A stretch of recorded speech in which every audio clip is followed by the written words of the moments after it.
Қандай мүлік бөліске түспейді? Сіздің жұбайыңыз бөліске талап арыз беріп жатса, сыйланған әшекейлер бөліске түспеудің амалын жасауға болады.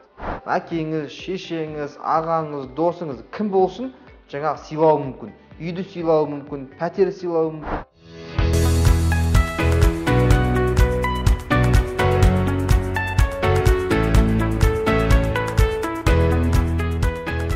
Қандай мүлік бөліске түспейді?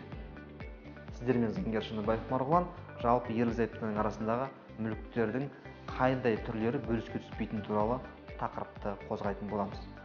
Қараңыздар, сіздер үйлендіңіздер, иә? Ерлі-зайыпты болдыңыздар. Қандай мүлік бөліске түспейді?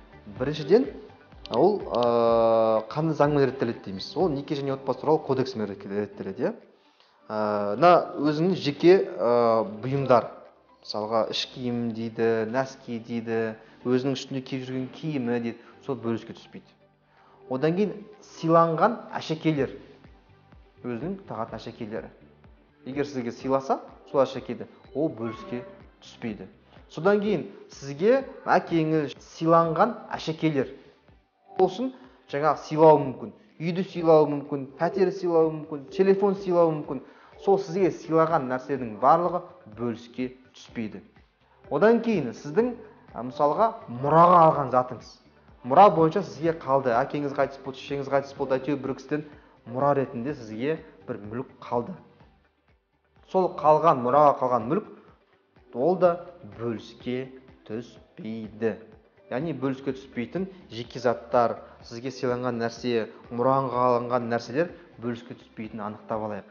Егер сонда жағдайлар болып жатса, сіздің жұбайыңыз бөліске талап арыз беріп жатса, оны сотқа қарсылық талап арыз жазып, осының бәрін дәлелдеп, ол сіздің жеке мүлкіңіз екенін дәлелдеп, бөліске түспеудің амалын жасауға болады. Мен өзім заң компаниямда 8 заңгер жұмыс істейді, 2 адвокат жұмыс істейді. Осы мүлік бөлісу бойынша айтқанда нағыз мамандар жұмыс істейді. Ал енді сұрақтарыңыз болса, осы мүлік бөлісу бойынша астына комментарий, лайк, жаңағыда сұрақтарыңызды қойсаңыздар болады. Сау саламатта болыңыздар.